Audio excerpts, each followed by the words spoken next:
every time I travel internationally, I get so much from it. And it's really, for me, it's the reason to live is to travel and see these places around the world. And it's everything to me. So I hope you enjoy this recap and all of my excitement over the ferries in Ireland and the very low-key simple day trip to London with the kids where we just ate and that was about it. But it was like so magical to me. I hope you enjoyed my excitement. I hope you get excited from my excitement.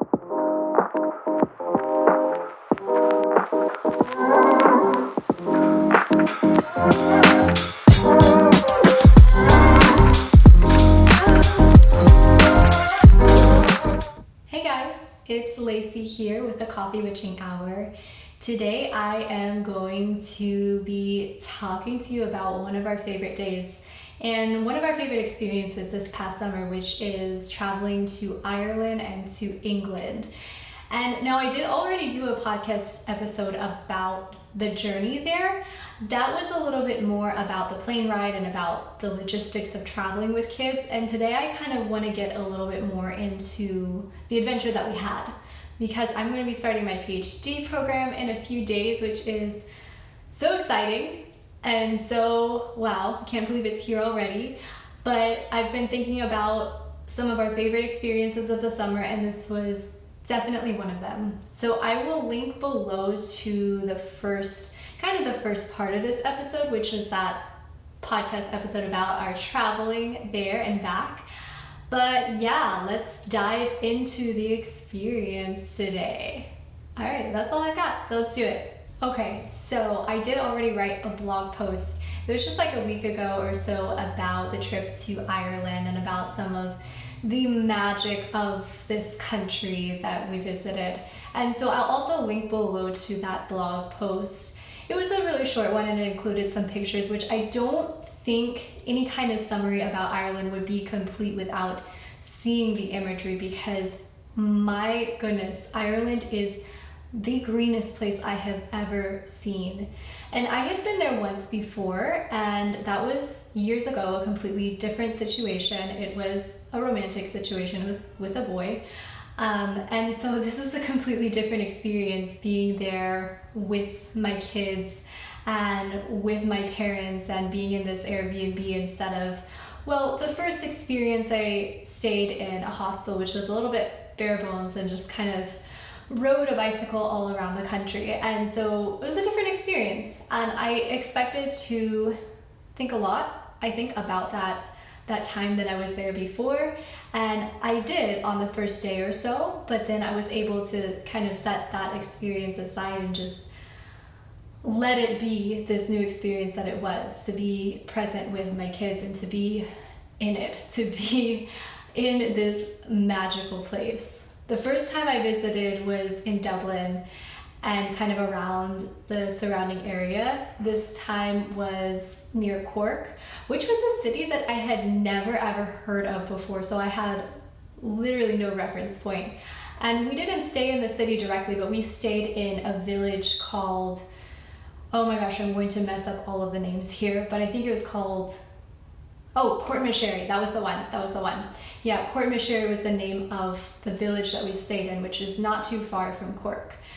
And Cork is smaller than Dublin. It's really international. I don't remember Dublin being so international, but I know with the refugee crisis, things have shifted in Europe. And so I know that Cork was more international than I expected, but it seemed like kind of a large Middle Eastern population that was there, and I don't know if that was because of the refugee crisis or related to it, but yeah, definitely a very international population there.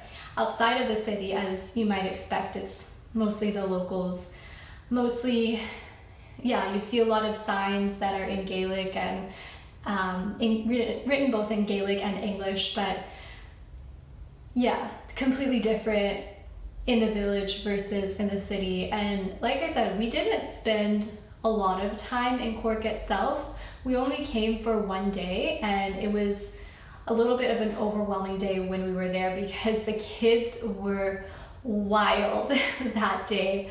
Ava ended up stealing a unicorn from a souvenir shop, and we didn't break anything that day, but we had broken a hanging glass bottle in a coffee shop the day before, so we were kind of on edge about that. And so I think just being around so many people and so much that could get destroyed in the shops and all of that was a little bit overwhelming when we were there. And being outside of the city center felt like a more kind of natural experience, less stressful than being in the city with the kids. So we spent most of our time in the village and around the village. And what do I want to say about that? Well, first of all, one thing that was really big for me in Ireland this time, and in England too, was kind of learning more about my heritage, because I know a good amount about my English ancestry. Most of my ancestry is English. If you trace it far back enough, Norwegian from both my mom and my dad's side, but predominantly English. My dad's side, he came straight from English, so he has a British accent and everything. My mom, it's been several generations, but also tracing back to England. And then Norway is even further back, and they were Vikings.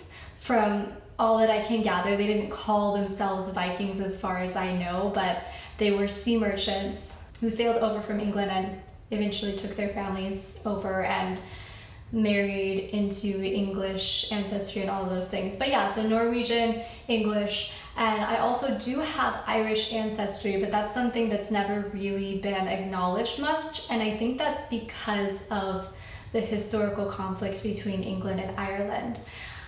It's not that far off that I have Irish ancestry. On my mom's side, her mom's grandfather was from Ireland, so it's not that far back. It's a few generations back, but it's not that far back. On my dad's side, there's not much. I don't know if there's any at all Irish ancestry, and so because he's so English, there's a lot of, oh no, you're not Irish, kind of. And even on my mom's side, like, no one really claims the Irish identity.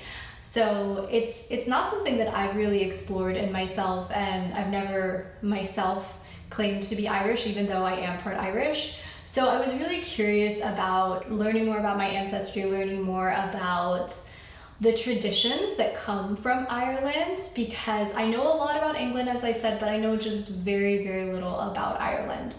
So before I went, I'm a total book nerd, so the way I learn about things is often from books. So I read a book about Celtic witchcraft, which, if you know me, you know my name on social media is Coffee Witch. And when I say witch, I mean it in all ways, I think. So I mean wise woman. Let's say that first as the definition. But I mean I have a magical side too. And I say that with all seriousness, because I see magic in a very metaphorical sense, and I see all of the art and the poetry around it. And now I know from studying Celtic witchcraft that it is part of my roots.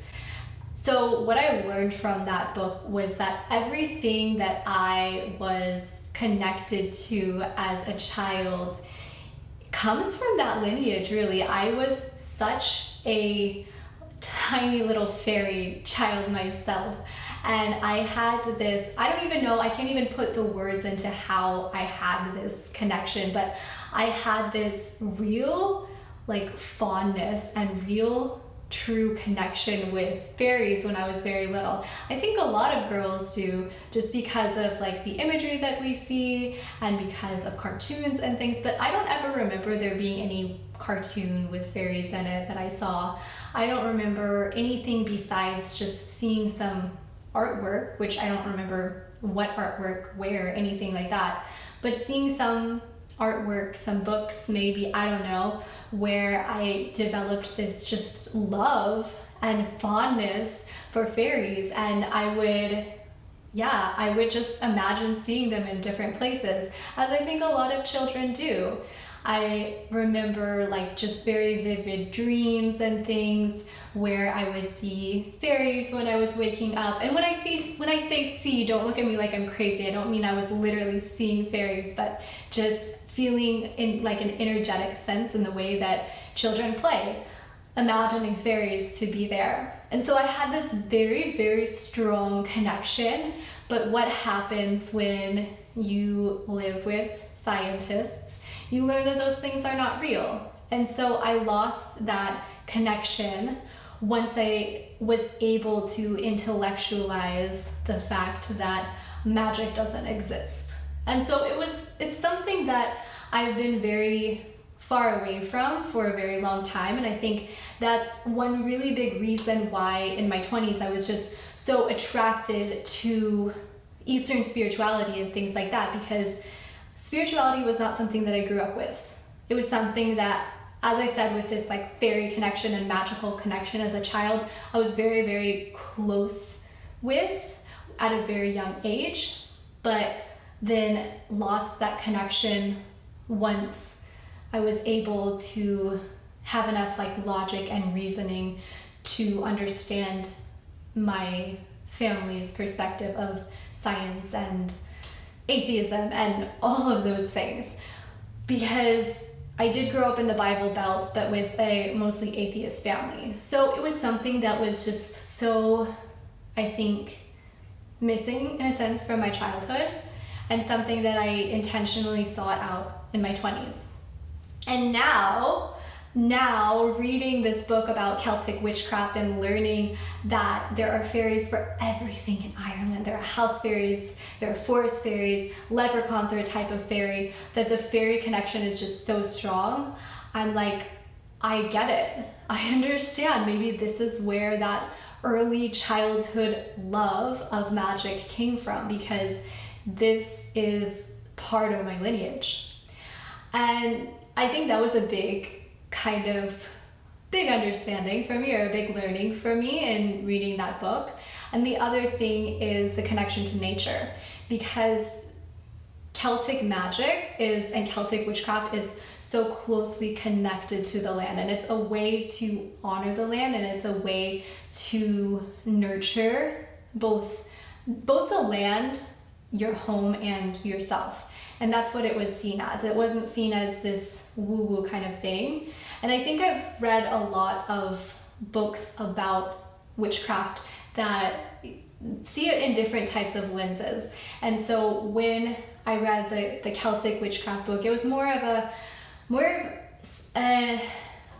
book that expanded on Celtic traditions. Whereas I've read other witchcraft books that are just kind of angry and feminist, and like, we can call ourselves witches because we're wise women and we don't need to take any bullshit and all of that. And then I've read other witchcraft books that are also a little bit more on the practical side, but a little bit more about making your own magic with ritual and with gardening and things like that. But none of what I have read is woo-woo. There's always this practical element, and there's always, I think, a little bit of either a feminist element or a feminine element, which is that we want to heal our bodies, the people around us, and the land. So yeah, so when I say this, I don't know why I still feel like I have to defend my love of magic and of spirituality and all of those things, because I still hear those kind of, the voices in my head from childhood that are just like, that's not real. So excuse me for over defending it, but yeah, so that was the big learning from this book that I read, that Celtic witchcraft it's so much about the connection with nature, and so much about keeping alive some of the traditions that have been in our ancestry for generations and generations. So I was so glad that I was able to have a visual for some of these things that I was learning in the book by being in this village where we were so close to both the water and the forest. We lived just down the street from this woodland path that was just so beautiful, so beautiful. And I would take walks there every evening. And all of the magic that I experienced on that trip was just being in nature, being in this place that was, as I said, so green, so beautiful, and being able to drive around the coast and see there was this lighthouse that was on the coast with this view of the cliffs that was just oh, it's just so beautiful. And I'm already like wanting to go back so badly. So yeah, so Ireland was truly a magical place. And the other place we visited was England. And England is where my dad grew up. So we stayed with my granddad, who is in his 90s, still alive, still living on his own.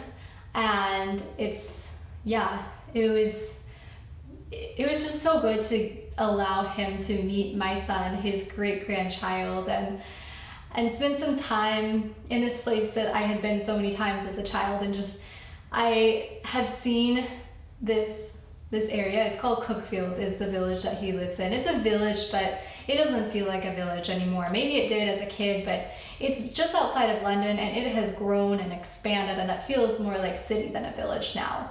But to see this place and to see it again and to get a run at Ezio to experience it as well, I do think the village has become bigger.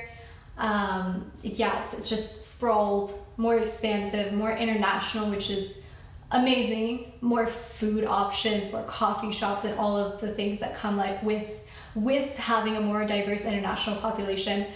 And also I do feel that some of the quaintness and the quietness of the village has been lost over the years. And I do hear the older generation saying all kinds of racist things about, it sounds like Trump-like comments about wanting to, Brexit already happened, but keep out international people and all kinds of things like that, things that I do not believe. I'll just tell you that straight up. And it's a little bit unfortunate that I hear so much of that when I'm over there, but that's kind of the backdrop for the village that we stayed in. But London is, in a sense, it's not much different from the village. It's just outside of, or just a train ride away from the village. London is incredibly international. London has so many people, so many stories, so much. I lived there for a summer, the same summer actually that I traveled to Ireland to meet the boy. But I lived there it was really half a summer, and lived in East Finchley, West Finchley, one of the Finchleys, and spent a lot of time in that area a little bit, but taking the tube to different places around the city. I spent a lot of time in Primrose Hill, which is just beautiful. It's not the same anymore because it doesn't have my favorite yoga studio. Back then, Try Yoga used to be there. It had one location there, and there's just a lot of really cute shops. It kind of reminded me a little bit of Beacon Hill in Boston, but with this beautiful green hill. But yeah, so that was my favorite place in London when I lived there, for sure, hands down. No question. Since I've been back to that hill, I've been a little bit disappointed because the studio is not there, and that was where part of the magic was. But I didn't go to Primrose Hill on this trip. This trip, I took the kids into the city. It was just me and my brother and my two kids, and we took the train.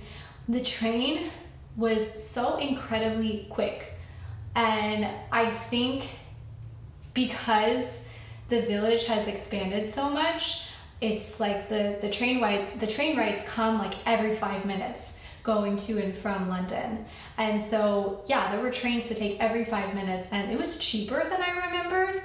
And so I feel like really the village that I stayed in has really become part of London now. It's not So the train ride was not from the village itself, from Cookfield. It was from Hayward's Heath, which is just kind of down the street from Cookfield. You walk down a woodland path, which is super cute and makes me always think of the Harry Potter theme song. But you walk down the woodland path, take the train, and the train just goes so quick to London. You can stop at Victoria or London Bridge, or there are a few other places where you can stop, but I asked my aunt for advice because they like to get afternoon tea in London a lot, and she said to go to London Bridge because there are more food options there. And of course, that's what we were looking for. That's what I was looking for. I wanted to do some kind of kid activity too, but at any of those major stops, there's nothing really kid focused that is also free that I know of. If there is, let me know because I will take my kids there next time. But we stopped at London Bridge and we just got out, walked around. We went to the London Borough Market, which was so, oh my gosh, there were so many people there. I have not seen crowds that big and that packed since before COVID. It was wild. But we walked around the market a little bit, a tiny bit, because as I said, I had 2 kids with me and they were really some of the only kids that I saw that whole day. There were not many kids around in London. And I don't think I ever thought that I would be taking my kids to London, but I mean, having such a deep love affair for that city, there's no way I could have not taken them. Like, yeah. But yeah, so we went to the Borough Market. We got some mac and cheese for the kids. It wasn't kids mac and cheese, it was a fancy like aged cheddar mac and cheese because, you know, it was still the most kid-friendly option we can find, and the kids loved it, but they also spilled 3/4 of it on the sidewalk. Pigeons just swarmed in and ate the whole thing up, and Ava thought it was hilarious. I got some Indian food, which London, in my opinion, I know this is probably not true, but in my opinion, London has the best Indian food in the world. I've been to India before, I have not been to all of India, and I'm sure if I explored more of India, I would say that India has the best Indian food. But from what I've tasted, oof, the Indian food in London is so good.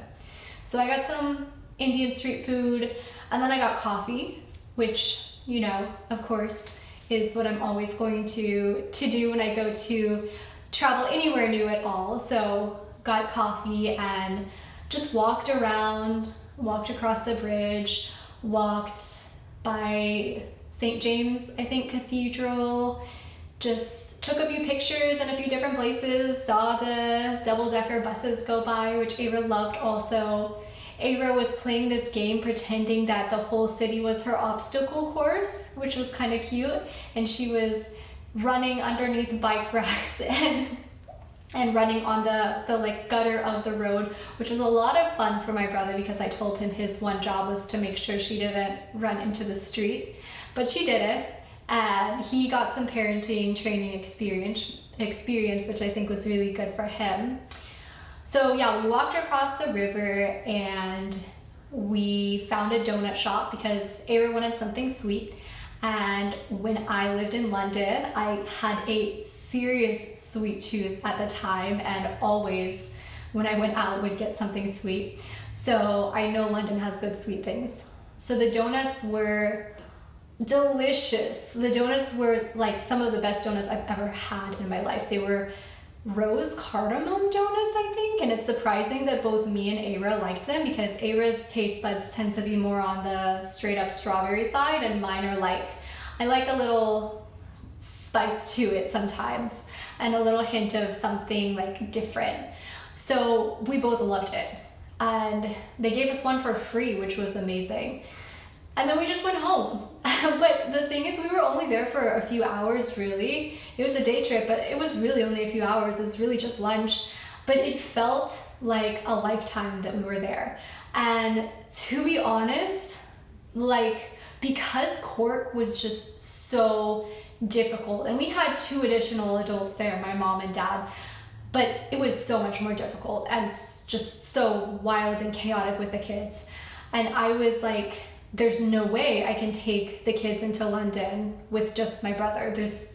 they're gonna be wild, they're gonna misbehave, but they were so good, and we got so much good food and coffee, and we got to see London, and now they'll have that memory. Well, I'm not sure if Ezio will remember, but Ava definitely will remember her whole life. And I just feel that London was one of my favorite cities, still is one of my favorite cities, and I'm just so glad that I had the opportunity to take the kids there. And it was the best day of the summer, hands down, the best day of the summer, and I would do it again in a heartbeat. Paris is next, for sure. Paris is next on my bucket list to take the kids. I think I said that in the other podcast episode about traveling to London and Ireland, but for sure, Paris is going to be next, especially since I'm starting the PhD in a few days and will be traveling to France at some point. So we are ready for it. I'm ready, Ava's ready. She's got her whole Eiffel Tower shirt and everything. She knows how to say bonjour. We're so ready for it. Yeah. So I think that's it. I think I gave a pretty good summary, and maybe I'll blog about London too. But I have that blog post about Ireland, and you've got some pictures you can see there of our trip, and it was just, it was such a fun trip.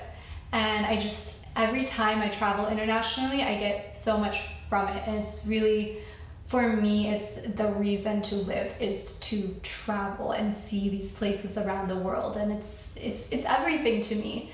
So I hope you enjoy this recap and all of my excitement over the ferries in Ireland and the very low-key simple day trip to London with the kids where we just ate and that was about it. But it was like so magical to me. I hope you enjoyed my excitement. I hope you get excited from my excitement. And yeah, let me know if there's something you want to hear about next time. Let me know if you want to hear about my PhD coming up, or if there are more exciting topics you want me to cover. I'm here. I will see you next time.